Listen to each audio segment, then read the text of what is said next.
Over the weekend, something big happened. I don't see enough media covering this. I did a full video yesterday. You can watch it right here. I'm not just going to give you a summary so you understand what's at stake. I'm also going to provide you with some actions you can do. They are simple. They will just take a few minutes, but we definitely need to make our voices heard. Elon Musk, who, let's be clear, is not an elected official, has somehow gained access to government agencies, including the US Treasury Department, and is making decisions that affect millions of Americans. So yes, you heard that right. The billionaire who donated nearly $300 million to Trump and Republicans is now running around inside government agencies like he owns the place. And apparently, Republicans in Congress are just letting him. Because let's remember, Republicans control the White House, the Senate, and the House. Let's keep that clear. This is beyond corruption. This is illegal, and this is a direct attack on how our government is supposed to function. So let's break this down. Musk's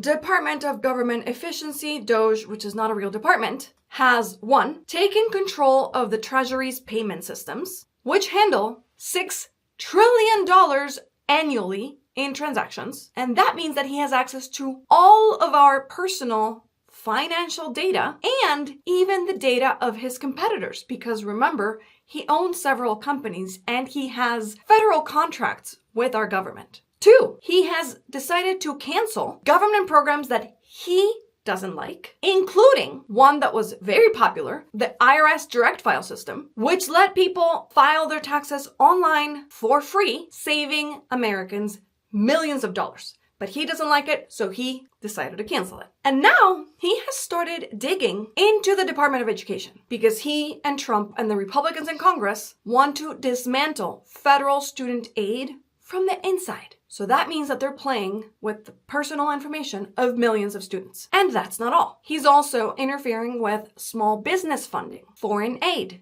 and even government leases. And his team, let's call it a team for now, is a group of 19 to 24-year-old engineers, not 19 or 24 years in the industry. They literally just barely graduated high school and or college. They have zero experience running a government. Private billionaires should not be allowed to override the will of Congress and decide what government programs stay and which programs go. And here's a really important thing that I need you to know. This is just a test run so that they can see what else they can get away with. So here comes the super important part. What can we do? Thankfully, my friend Elizabeth Booker, you might know her online as Booker Squared, you can find her right here, has given us 2 great action items.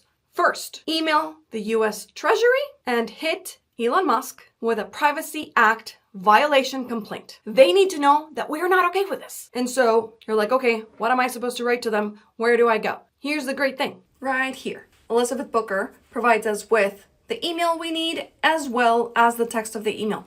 It is super simple. But then, once you're done with that, contact your state attorney general and your governor, especially if you live in a blue state. Why? Because they can enforce criminal penalties against Elon Musk that cannot get any presidential pardons. Go to naag.org and click the link at the top that says Find My Attorney General, and then find your state and you will find their information. Or you can simply go to Google and say, who is my Attorney General? And you're going to write them a letter. So yes, a lot of things are happening, but we now have 2 easy action items.